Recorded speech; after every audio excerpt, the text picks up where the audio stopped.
Poor William McKinley.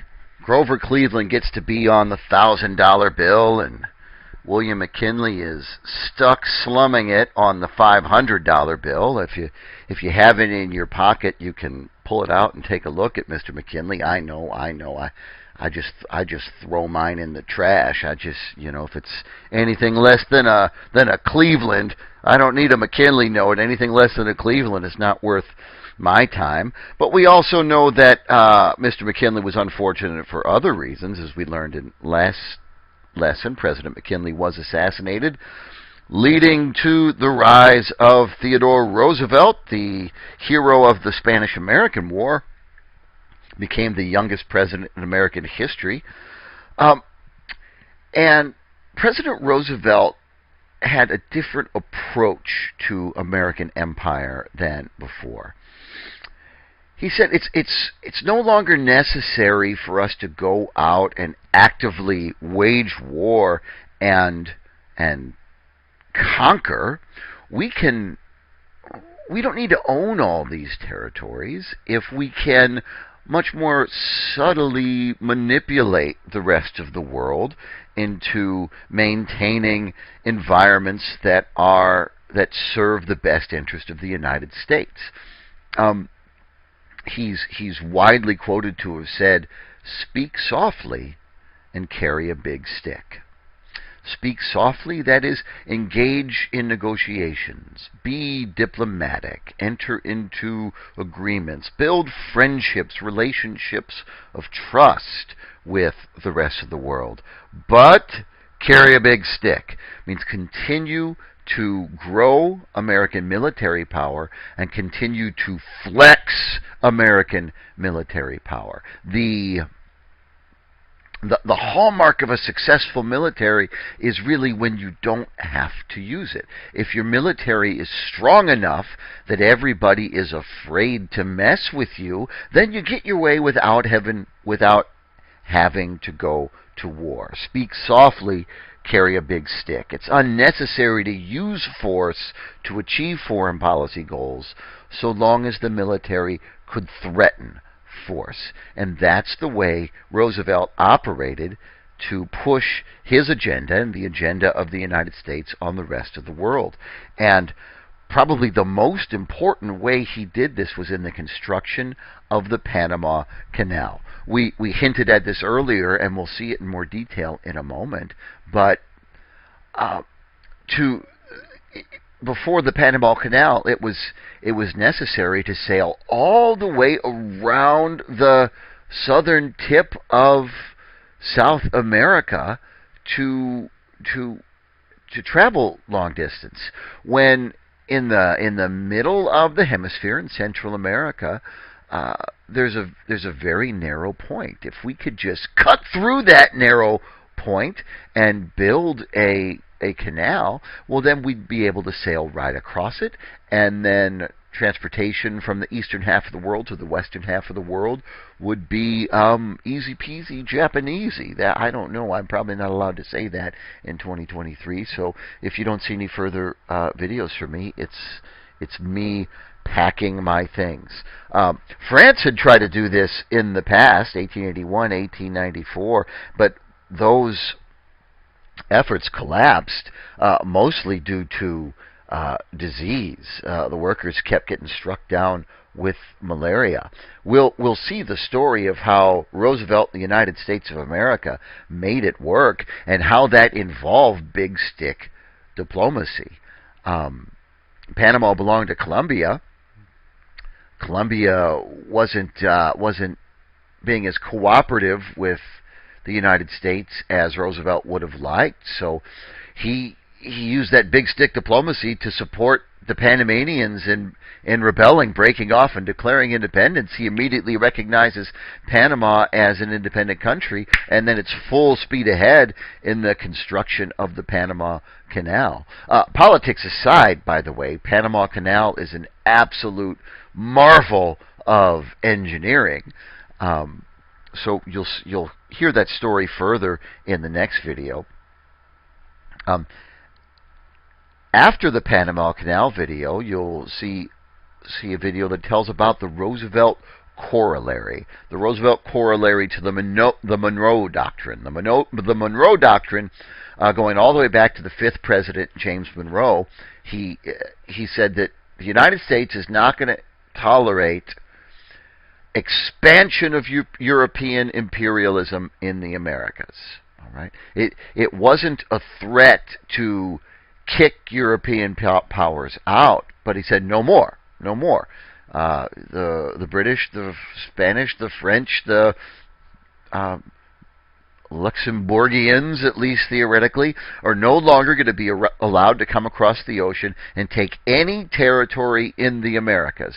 Even if it's at the far southern tip of South America, any acquisition of territory, any attempted conquest of territory in the Americas will be considered an attack on the United States of America, and the United States will reply in force.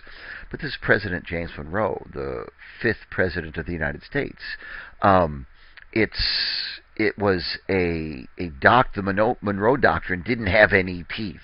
The United States couldn't have backed it up if we wanted to. Fast forward to 1900, and the United States is a major world power at this point, and we've got a stick big enough to back up the Monroe Doctrine. And Roosevelt adds his corollary. A corollary he's basically stapling on his appendix. Oh, by the way, these things will be true also.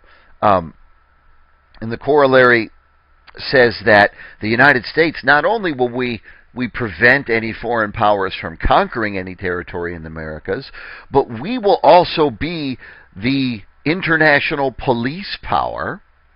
And so if we don't like what's going on, and let's be fair to Roosevelt, he doesn't come out and say if we don't like what's going on in any American nation. He says if there's any chronic wrongdoing in any Latin American nation, that we have the right to go into sovereign territory anywhere in this hemisphere militarily and correct what we think is wrong in the operations of any country on this side of the world. So that will be the second video to follow, the Roosevelt corollary, which has been used by presidents after Roosevelt to justify American involvement in Haiti, Nicaragua, and other nations throughout the 20th century. Read all about this, by the way, in section 22.4 of the OpenStax text, and also be sure to check out this thing in section 22.4, which takes a closer look specifically on the corollary and its impact on the people that it affects.